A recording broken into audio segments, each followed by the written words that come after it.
How to add extension in Chrome. Hi everyone, welcome to the channel. This is Rose and I'm here to guide you on how to add extension in Chrome.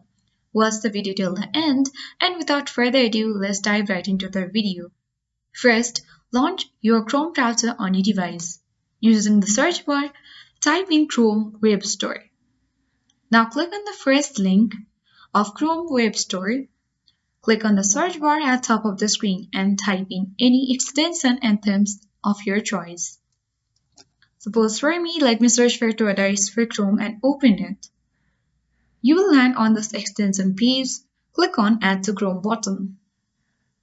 Now click on Add Extension button and wait for it to load. Now you can see that you have successfully added the extension on your Chrome.